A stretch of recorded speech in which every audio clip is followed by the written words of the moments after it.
Assalamualaikum warahmatullahi wabarakatuh. Perkenalkan, nama saya Sayufera dari Prodi Sosiologi, Fakultas Ilmu Sosial dan Politik, NPM 2069201013. Baiklah, di sini saya akan menjelaskan tentang teori sosiologi klasik. Pengertian teori sosiologi klasik. Pengertian dari teori adalah ide atau pengetahuan untuk menyelesaikan atau menjelaskan kenyataan, kemudian cara menyelesaikan persoalan dan menjelaskan hal yang akan terjadi. Kemudian, teori juga memiliki pengertian yang lain seperti suatu analisis yang berhubungan dengan fakta yang satu dengan fakta yang lain. Pada sekumpulan fakta-fakta yang disusun secara sistematis, logis, empiris, dan juga simbolis dalam menjelaskan suatu fenomena. Teori ini dibagi menjadi dua, yang pertama teori indukatif dan yang kedua teori deduktif. Teori yang pertama yaitu teori indukatif. Teori indukatif adalah teori yang berasal dari peristiwa khusus sebagai hasil pengamatan empirik dan berakhir pada suatu kesimpulan atau pengetahuan baru yang bersifat umum. Yang kedua adalah teori deduktif.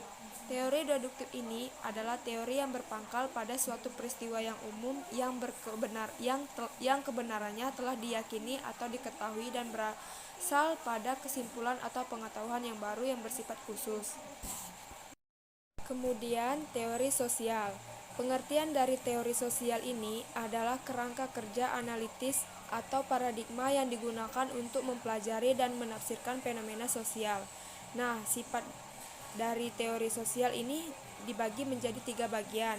Yang pertama bersifat hipotesis, yang kedua bersifat universal, dan yang ketiga bersifat dinamis dan tidak statis.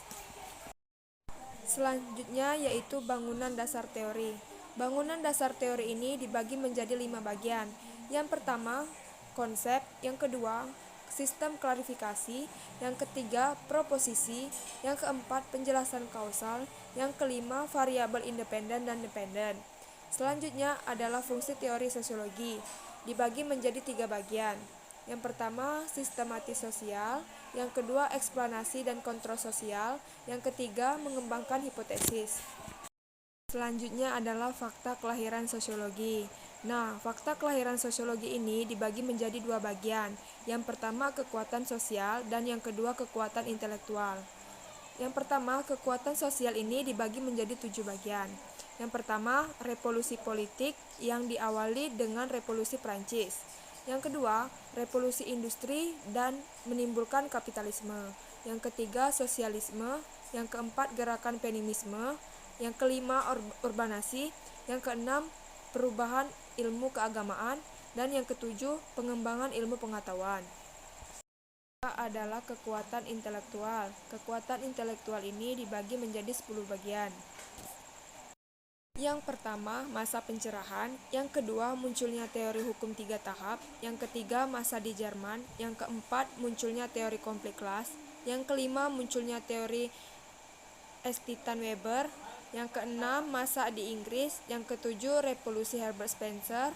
Yang ke-8, masa di Amerika. Yang ke-9, abad ke-20. Dan yang ke-10, masa kini. Selanjutnya adalah teori sosiologi periode klasik, di mana teori sosiologi periode klasik ini dibagi menjadi 6 bagian. Yang pertama, positivisme. Yang kedua, ayorasi. Yang ketiga, biokrasi. Yang keempat, etika protestan. Yang kelima, sosial darwis. Dan yang keenam, solidaritas sosial. Kemudian yang terakhir adalah paradigma sosial. Paradigma sosial itu adalah cara pandang dalam melihat persoalan atau fenomena sosial. Mana paradigma ini dibagi menjadi 3 bagian. Yang pertama, paradigma fakta sosial, yaitu cara pandang yang meletakkan pada sosial itu sebagai suatu yang nyata yang ada di luar individu. Yang kedua, paradigma definisi sosial, yaitu cara pandang yang menekankan bahwa realitas sosial itu bersifat subjektif. Yang ketiga, paradigma perilaku sosial, yaitu cara pandang yang memusatkan perhatian pada individu dan lingkungannya. Sekian dari saya. Apabila ada salah kata saya mohon maaf. Pada Allah saya mohon ampun. Wabillahi taufiq wal hidayah. Wassalamualaikum warahmatullahi wabarakatuh.